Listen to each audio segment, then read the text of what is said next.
Hello everyone, it is Warhawk444, bringing to you a live commentary with me and my good friend validevolution. Would you like to say hi to the audience, Clayton? What's up? I don't know what he's doing right now, but I'm just waiting for him so we can start this up. I have something right here. I have a coin. The connection clears out because you're skipping around. So, what's your favorite character? My favorite what? What's your least favorite character in Binding of Isaac? Least favorite? I don't know. I haven't really gotten that far. Unless you consider Maggie getting far. I don't know. Alright. I'd probably have to go. I'd probably have to go with Blue Baby because I don't like the color blue. Blue Baby or Kane? Heads, Blue Baby, tails, Kane. It is heads. We go Blue Baby.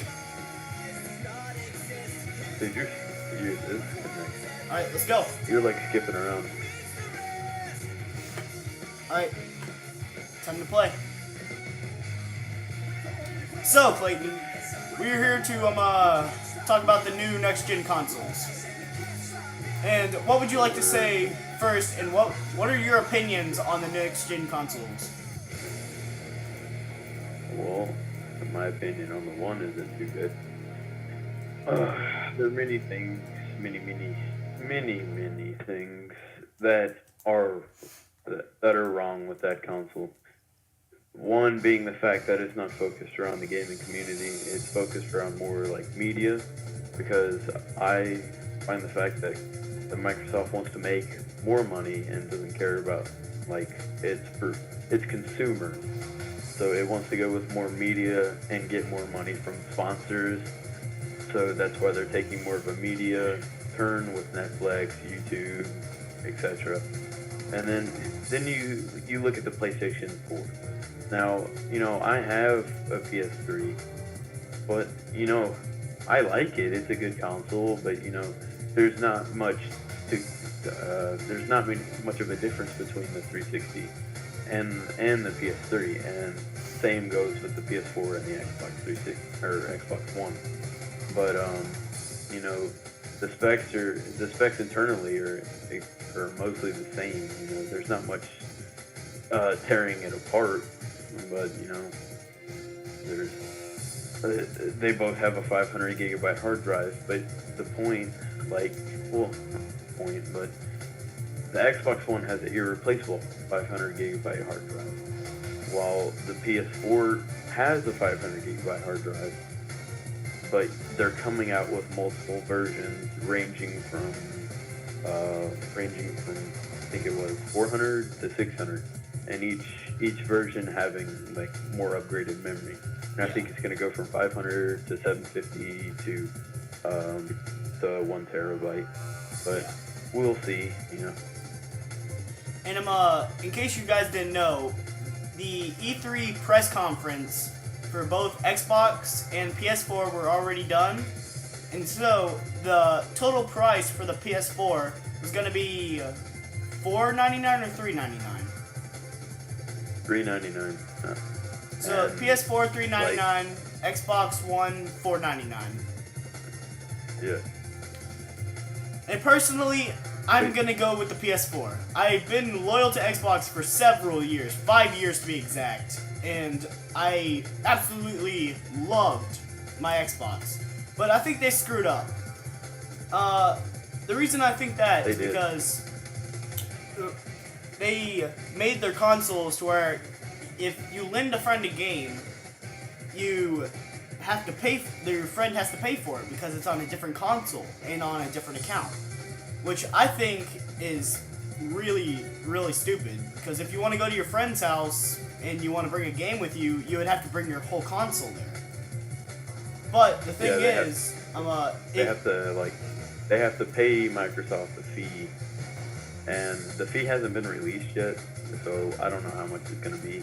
But It I know could that be. you It like couldn't. the. It could be not a big deal. It could be maybe like a few dollars, but I doubt it's gonna be a few dollars because just the way they are with their systems. Yeah, the way it's turning. But you know, from my understanding, the Xbox One is a good console. You know, it's pretty rock solid. You know, it's gonna put off some really good performance. But you know, from my understanding, like just the exclusives alone will probably wager people to buy the console, such as Rise, Son of Rome. You know, that's a pretty good looking game. You know, and it looks pretty intense. And then other games such as Halo, I don't know what the name, I don't know if it's called Halo or something else, but you know, just the exclusives alone might wager people to, or might persuade people to buy the console. Yeah. But you know, in my personal opinion, I'm looking for a console that is focused around gaming. You know, and I think PlayStation or Sony had this set out. They had a plan because I think that they knew that Xbox was gonna screw up, so they went ahead and installed like what I think was a dedicated chip to the console to support party chat. So there'll be like more features that were related to Microsoft that they still own, but you know it's not like it's not a fight over like what they have because. You know, party chat. There's not really like no one owns the name of that or the idea. It was just there. You know, kind of like cloud support. You know, iTunes has cloud, Xbox has cloud, and PlayStation 4 has cloud for Sony. But you know, it's gonna be there, and I think it's gonna be a good improvement to it. But you know. Another thing that might persuade people to get into Xbox One is the fact that it has smart glass, and that's supposed to like improve the gaming. I don't know. It's just supposed to improve the gaming experience for Xbox games, such as like that. I don't know what it was called, Sparklight or something like that, Sparkrate, and other games like Battlefield 4. You know, the Commander mode. But the commander mode is going to be available on all of them. You know, it's going to be available on PC, PS4. It's just going to be in different styles. But there's not much to compare the two consoles between, except that it's on my scale. It's rated at a low-end gaming computer, which is about $500, I would say. And you know that's gonna if you've played Crisis 3, you know that it is an outstanding game. Yes. And it's very good looking. And you know like a $500 gaming computer might run that at medium.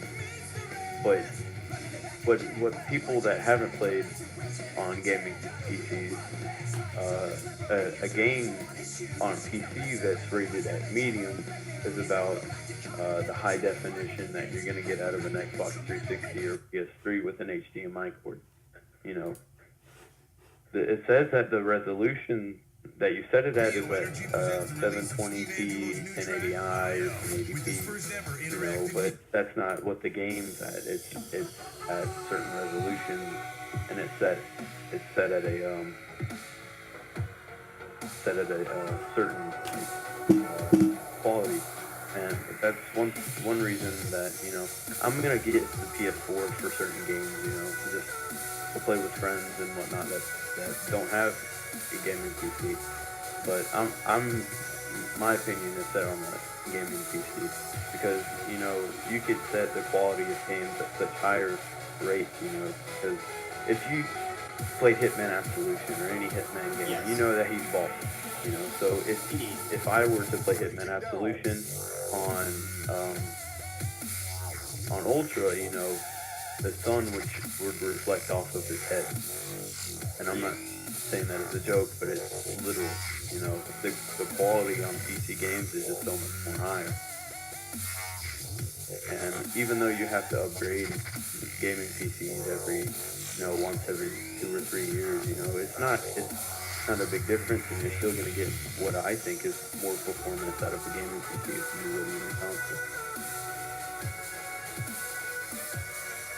Hey, I got Forever Alone. So I completely agree with you. And what I think about the new consoles myself, I mean, I really used to enjoy Xbox, and I'm gonna really miss Halo. But the thing is, Yeah. it's the fact that Microsoft just screwed up with not only their prices a little bit, but what the fact they're gonna do with the console. Like, I mean, I know they're going for like live game, like not games, but like they're going for live TV and stuff like that. I mean, I think that's cool and all, but they're basically copying what PlayStation did. And what I think they're basically switching right now, because PS3 had live entertainment, and that's why a lot of people got PS3, and because it was free online. So now it's not free, or like the PS4 is gonna be free online, and you don't have to sign in every 24 hours, which I think is really, really good, because some people don't have a stable connection like some people do. And not only that, some people don't have a live connection. Yeah. But the CEO, I'm not sure if it was the CEO, but it was that guy at E3 that came out, and I'm trying to remember what he introduced. I think he's the one that introduced. No, it wasn't. I'm not sure what he introduced, but one of the CEOs, I think he was the CEO, he said that if you're not going to go to the PS4 or the 1, he said the best choice is to stick with the 360. Or if you're not going to switch to the 1 because of the limited access, you have to sign in every day, he said the best choice is just to stick with the 360. But people that still don't have internet and want better quality out of games, I think should go with the PS4, because not only does it not restrict used games, you don't have to sign in every day. Yeah. So companies like GameFly and Redbox and GameStop, they won't go out of business. They'll still be selling 360 games, Wii games, Wii U games, PlayStation 3, PlayStation 4, and all of the above, but they won't be selling Xbox One games. Alright, so I'm gonna switch the subject a little bit. I think, like, what I've heard in the UK has gotten 58% more Wii U purchases because of the new consoles. And I don't know, like, a lot of people were dissing on the Wii U because they were like, oh, it's just the Wii with a gamepad. But people it had the underestimate highest graphic quality since, like, it's had the highest graphics quality and everything, and everyone still dissed on it. But yet, a lot of people are thinking about just getting a Wii U now because of the new consoles. And I personally love the Wii U. I have one myself. And it's a good console. Yeah, it's a really good console. And not only that, I'm not trying to push anything here, but what I'm saying, I want to go to, like, I really like the Wii U just because a couple games are coming out that they released at E3. I really, really like Super Smash Bros. Whatever Super Smash Bros. It was, I loved it. I never didn't like,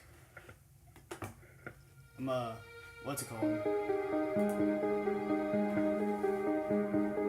So, like, and the new games that are coming out are gonna be, the new games that are coming out is the Super Smash Bros. Wii U, and Mario Kart. And it's gonna be Mario Kart 8. There's like... And, sorry, I'm a little mind blown right now. And Donkey Kong Country Freeze. Tropical Freeze. And I still think it's gonna be. I'm gonna have my Wii U, but I'm probably gonna sell my Xbox and everything because I might just go to PC. But I honestly really like the PS4 specs and everything.